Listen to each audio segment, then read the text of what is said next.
Namastê, olá, bem-vindo, bem-vinda ao meu canal Yoga Integral. Eu sou a Carol e hoje vamos falar sobre a meditação, sobre o que significa essa palavra e o percurso da sua história, ao longo de tantos milênios. Hoje em dia a gente diz que meditação é uma prática milenar, Mas o que é efetivamente isso na prática e qual foram as transformações como a meditação ela veio para o Ocidente? Como você pode colocar a meditação no seu dia a dia e como a minha forma de praticar a meditação, vou compartilhar aqui com vocês. Vamos lá?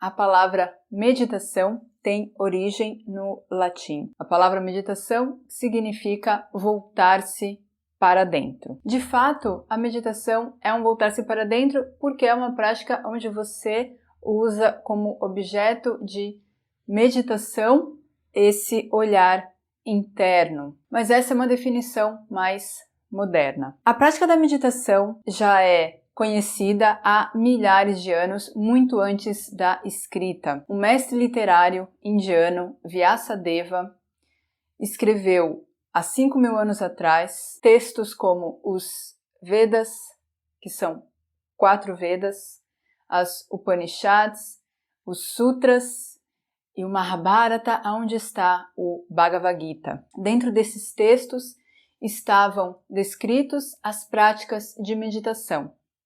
Quem praticava essas meditações eram os rishis, os sábios. Essa prática, antes de ser compilada, era passada de mestre para discípulo verbalmente. Então, esse conhecimento ele era literalmente decorado, palavra por palavra. Até hoje os indianos têm muita facilidade em decorar, porque é um hábito, Faz parte da sua cultura. E quem eram esses rishis e por que eles meditavam? Quando você lê, por exemplo, um texto como o Bhagavad Gita, a palavra meditação aparece como dhyana. Dhyana, que é uma completa interação,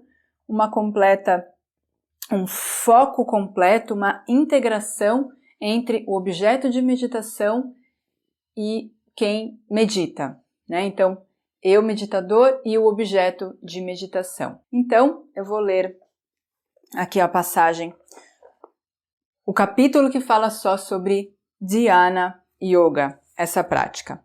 Capítulo 6, o verso 24. É necessário ocupar-se na prática de yoga com fé e determinação e não se desviar do caminho. Deve-se, sem exceção, abandonar todos os desejos materiais nascidos da especulação mental. Desse modo, controlar todos os sentidos através da mente. Aos poucos, o yogi deve situar-se em transe por meio da inteligência alimentada pela convicção plena. A mente deve fixar-se no eu apenas e não deve pensar em mais nada. Sempre que a mente divague, devido à sua natureza instável e inconstante, deve-se com certeza coibi-la e trazê-la sob o controle do eu. Então, nesse texto, o que significam estas palavras? É a prática de meditação que consiste em pratyahara, a abstração dos sentidos. Então, até hoje, quando você pratica meditação, o primeiro passo é praticar pratyahara. Os estímulos visuais, os sons, o ambiente. A ideia é que você vá se desligando desses estímulos externos, por isso que geralmente a gente faz de olhos fechados, porque é muito mais difícil controlar os sentidos se você está com os olhos abertos. Então a gente fecha os olhos, a gente fecha os nossos sentidos para o mundo e começa a trazer os sentidos para esse mundo interno, Esse eu, por exemplo. Os rishis meditavam porque eles tinham curiosidade, A proposta era o entendimento. Eles viviam para meditar em sua essência, para entender o que somos em essência, o que viemos fazer no mundo, Além dos nossos próprios papéis na vida, vida familiar, ocupação profissional. Então, além disso, eles estavam preocupados com a essência espiritual. Quem sou eu em essência? Se existe outras vidas, se existe outros mundos, o que são os deuses, o que são os semideuses, quem é Deus, se existe Deus, como eu posso me relacionar com Ele, como eu posso me comunicar com Ele. Existe a morte, o que está além da morte. Então, esses rishis tinham esse profundo entendimento, esse profundo conhecimento através dessas práticas de meditação. Então, eles antigamente, esse era o propósito, existia esse propósito espiritual, esse propósito religioso. Então, a meta era, por exemplo, o entendimento da minha alma em essência. Então, eles voltavam seus sentidos para entender quem sou eu em essência. Ou eles usavam muito também para se comunicar com os conhecidos semideuses, né? Os semideuses que a gente fala, o semideus do sol, o semideus da lua, que são entidades vivas que colaboram com o Criador Supremo, com Deus. Então vamos pensar assim, que são seus ajudantes, entidades que foram elevadas a esse posto para controlar, né, ajudar a manifestar o universo, ajudar a manifestar a matéria, ajudar a toda essa harmonia, né, a natureza. Então, existe o semideus do fogo, dos 5 elementos fogo, éter, ar, água e terra, o semideus do destino, o semideus do vento, o semideus do Dharma, né? Então, cada entidade viva, que é um espírito superior responsável por ajudar o Criador Supremo a cuidar e a manter essa máquina, né, essa vida, os planetas, o universo em movimento, para que as entidades vivas, nós, seres humanos, nós, animais, plantas, né, todas as entidades vivas, vivessem nesse planeta, né, nesse planeta material, além dos planetas celestiais, além dos planetas transcendentais, a morada de Deus. Bom, mas esse é o contexto. Esse é o contexto porque os rishis meditavam. Isso lá nas florestas, nos ashrams, e todo aspirante podia conviver com eles e aprender essas técnicas, que eram chamadas também de tapas e austeridades. Mas como será que isso chegou aqui no Ocidente? Buda, o príncipe indiano Siddhartha Gautama, ele foi buscar esse conhecimento, ele queria entender o porquê que existiam as misérias, porquê que existia a doença, a velhice. Ele saiu do seu palácio por curiosidade e viu a pobreza, viu a doença, viu a morte, né? Ele vivia num palácio, havia uma profecia de que ele seria ou um grande líder religioso ou que ele seria um poderoso rei, um grande rei. Então seu pai protegeu ele, querendo que ele fosse o maior dos reis. Um rei muito importante, com dharma, com bondade, mas que governasse, um dos maiores governadores do seu reino, do seu tempo.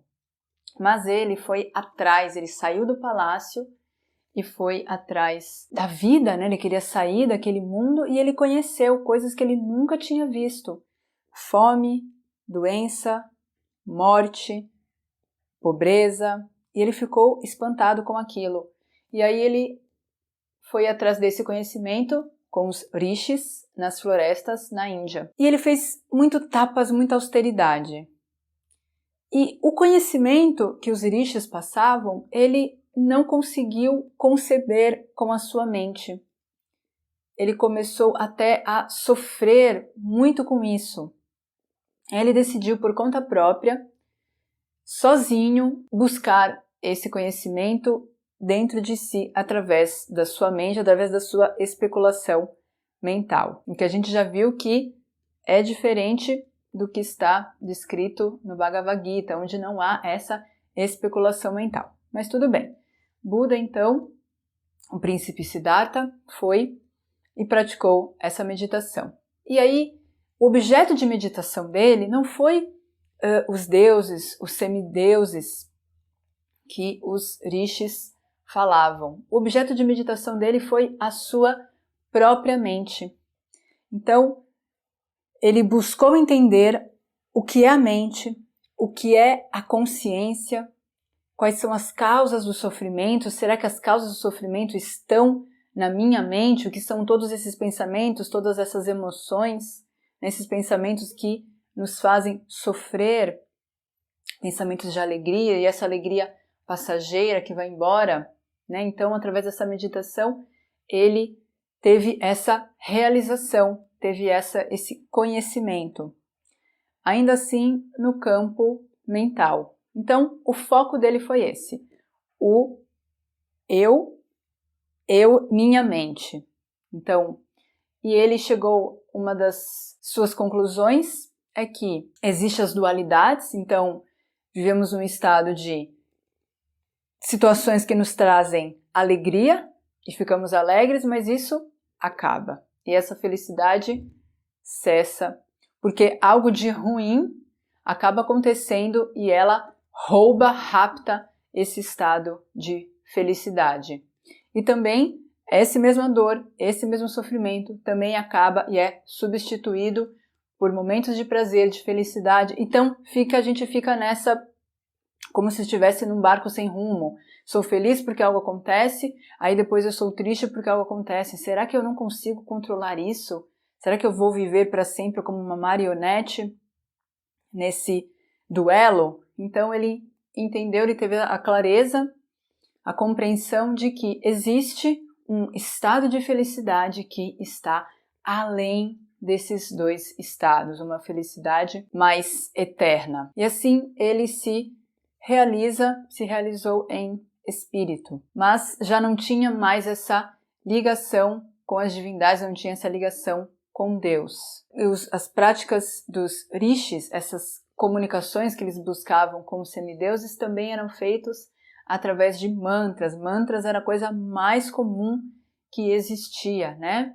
Por isso que até hoje a gente faz a japamala, a meditação, usando aquele cordão, né? Então aquele fio com as contas, recitando mantras. Tem um dos mantras mais famosos, o Om, a palavra, o verbo que, através da sua vibração, gerou o universo, onde representa Deus e a nossa relação como entidades vivas com Ele, toda essa criação. Então, por isso que até hoje existe a meditação feita com mantras. Tá? Essa é a origem lá nos rishis, lá nos Vedas, lá nas Upanishads, nesses textos dessa era que era chamada Era Védica. Essa prática de meditação budista tinha mais esse objetivo centrado na minha própria mente, nessa especulação mental, em entender o que é a minha mente e se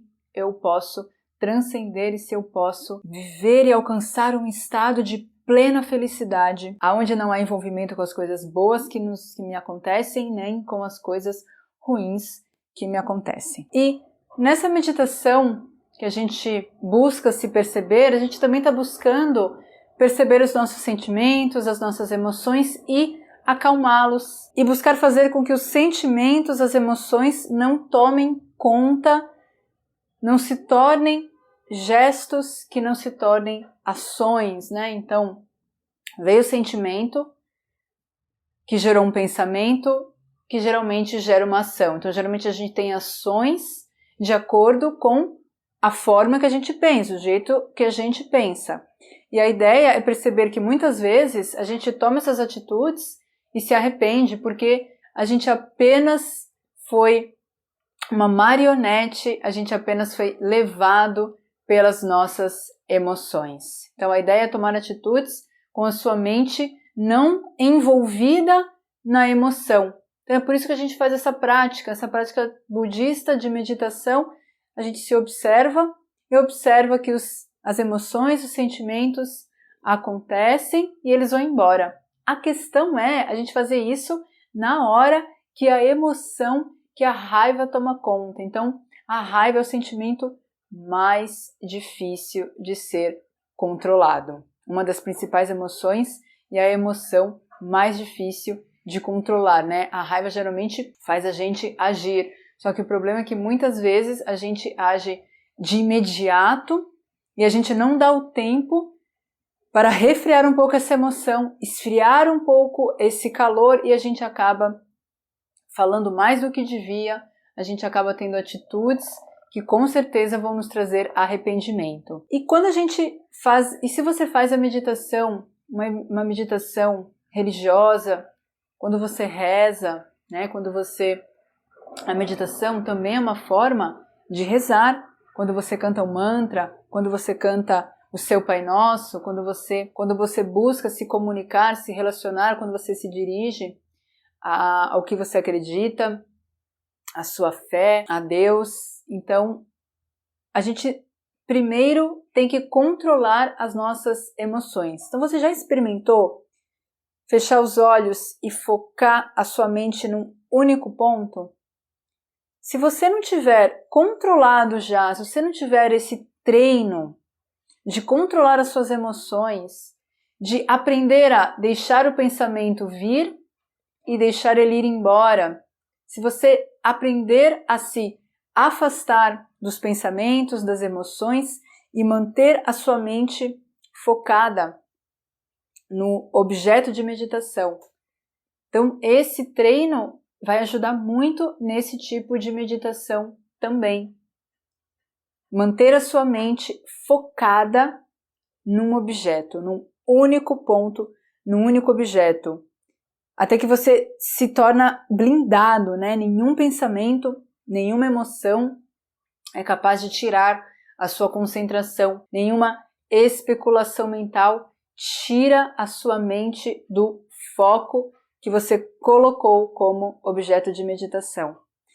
Da meditação budista, hoje a gente conhece o Mindfulness. Então, aqui no Ocidente, a medicina e a psicologia positiva se empenhou em estudar essa meditação dos monges budistas, em como que isso acontece no cérebro. E, através desses estudos, exames de imagem, ressonância, eles puderam entender na fisiologia. E, através desses exames, os médicos, os cientistas, os pesquisadores puderam perceber que a mesma via da meditação é a mesma via do bem-estar. O mesmo processo neural, quando estamos em meditação, é o mesmo processo quando estamos vivendo um momento feliz, quando estamos vivendo algo que nos satisfaça, quando estamos observando alguma cena, então alguma cena que nos deixa mais tranquilo, como um pôr do sol, imagens relaxadas. Então, naqueles testes, eles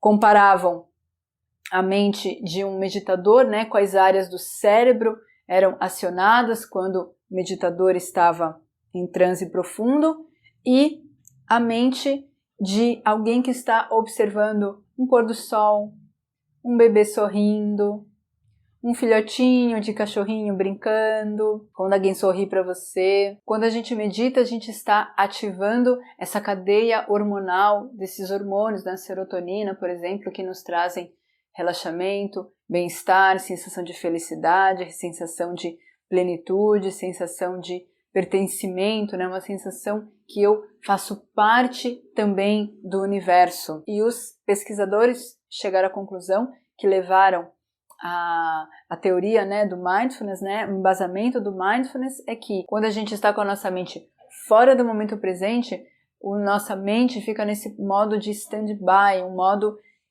como sempre se preparando como uma forma natural, né, de proteção, sempre se preparando para alguma coisa que pode acontecer.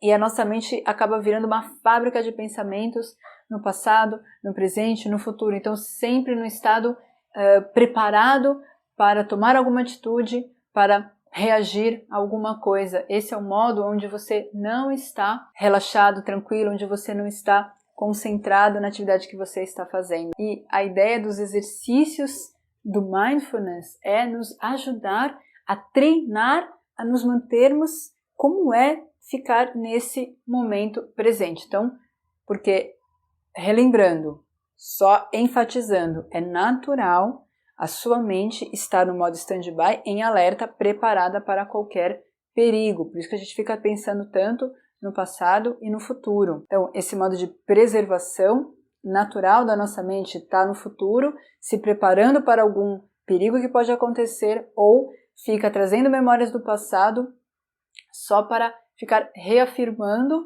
te protegendo de alguma atitude, para ficar reforçando a ideia. Olha, aquilo que aconteceu, olha, está acontecendo parecido. Olha onde você está se metendo. Né? Então, acontece alguma coisa agora, vem uma memória do passado para justamente te proteger. Uma memória que te ajuda a te proteger. Né? Olha, já aconteceu isso. Isso está acontecendo parecido. Nossa, isso vai dar não sei aonde.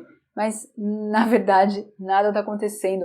O que está acontecendo agora pode até ser parecido com o que aconteceu há 5, 10, semana passada, 10 anos atrás. Mas ainda assim não é exatamente a mesma coisa. Você pode tomar novas atitudes se você estiver prestando atenção ao que está acontecendo. Então, esses exercícios de mindfulness, quando prestamos atenção na nossa respiração, que faz parte da meditação dos rishis, meditação do yoga, da meditação budista, o mindfulness usa, é o clássico mais fácil.